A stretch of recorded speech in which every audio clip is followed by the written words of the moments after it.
শীতের অন্যতম অনুষঙ্গ খেজুরের টাটকা রস, যেমনটি জানাচ্ছিলেন মিমি। জামালপুরে খেজুর রসের স্বাদ নিতে স্থানীয় গাছিদের কাছে ভোর থেকেই জড়ো হন অনেকে। সেই আয়োজনেরই খবরাখবর জানাতে যুক্ত হচ্ছেন সহকর্মী সাগর ফরাজি। শুভ সকাল সাগর। শুভ সকাল সাগর। শুভ সকাল মিমি ও রাব্বি। দেখুন, ইতিমধ্যে কিন্তু প্রকৃতিতে শীত পড়ে গেছে, অর্থাৎ এই প্রত্যন্ত অঞ্চলে আমরা খুব ভালোই অনুভূত করছি শীত।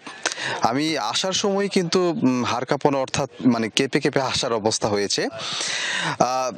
সব থেকে সবচেয়ে বড় বিষয় হচ্ছে এবার যে শীতটা এসেছে একটু আগে এসেছে। আমি এখন রয়েছি জামালপুরের দেওয়ানগঞ্জ উপজেলার ঐতিহ্যবাহী জিল বাংলা সুগার মিলের যে জমি রয়েছে পাশে, সেই জমিতে। এখানে মূলত আজকে আসার উদ্দেশ্য হচ্ছে আপনাদের একটু খেজুর রস এবং কি খেজুরের গাছ সেগুলো দেখানোর জন্য। এখানে যে মানুষ আসে প্রচুর, সেই মানুষরা এসে কিন্তু খেজুরের রস পান করে। যদিও আমরা একটু দেরি করে ফেলেছি, তারপরেও কিছু মানুষ এখনো রয়েছে। অর্থাৎ আমরা যখন সকাল সকাল আসি তখন মোটামুটি অনেক মানুষই দেখেছি যারা রসপ্রেমী, অর্থাৎ প্রতি বছরই তারা এসে থাকেন। তাদের সাথে কথা হয়েছে আমার, তো এখানে এসে এই রস পান করেন। আর একটি বিষয় বলি যে এই মূলত মানুষ এখানে ছুটে আসার পেছনে কারণ হচ্ছে একটি বিশুদ্ধ যে রস, অর্থাৎ প্রকৃতিতে যে এই রসটি পাওয়া যাচ্ছে, এই বিশুদ্ধ এই রস মানে পাওয়ার কারণেই কিন্তু মানুষ এখানে ছুটে আসেন। পাশাপাশি ভোর সকালে মানে কাঁপতে কাঁপতে এসে এই রসটি পান করেন। এই স্পটটিতে এবার হচ্ছে 28টি মতো খেজুরের গাছ রয়েছে।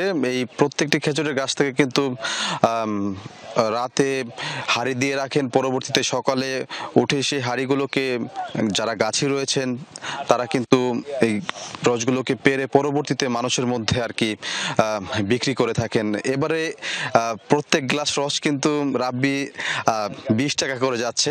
আমি যদি এখানকার কয়েকজন দর্শনার্থী, অর্থাৎ যারা খেজুরের রস খেতে এসেছেন, তাদের সাথে যদি একটু কথা বলি। আপনি কোথা থেকে এসেছেন এখানে? ইসলামপুর সদর থেকে। আচ্ছা, মানে সকালবেলা এত সকালে রস মানে খেতেই হবে কি? আসলে আমাদের খেজুরের রস বলা যায় একটা শীতের একটা আবেগ। এটা শীতের মানে শুরুতে না হলে মনে একটা শীতটা আমাদের অপূর্ণ থেকে যায় আর কি।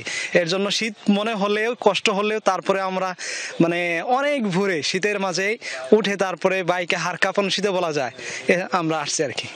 আচ্ছা, শুনতেই পাচ্ছিলেন আসলে এই একটা আবেগের জায়গা থেকে। তার পাশাপাশি আমাদের এই অর্থাৎ শীতের অনুষঙ্গ হিসেবে কিন্তু খেজুরের রসের পাশাপাশি পিঠাপুলি সবচেয়ে বেশি চলে। বিশেষ করে হেমন্তের পর এই যে শীতে উপস্থিতি আমরা টের পাচ্ছি, এর মধ্যে কিন্তু শীতের খেজুরের গুড় দিয়ে কিন্তু আসলে যে শীতের পিঠা, নানান পিঠাপুলি কিন্তু আয়োজন করা হয়।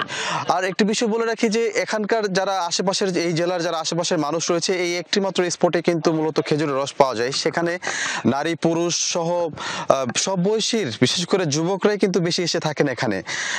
আমি এসে যে বিষয়টি জানলাম যে এত পরিমাণ মানুষ আসে যে এখানে মানে খেজুরের রস যিনি বিক্রি করে থাকেন তার কাছে খেজুরের রস থাকে না আর কি, শেষ হয়ে যায়। সে তার চাহিদা অনুযায়ী কিন্তু দিতে পারে না।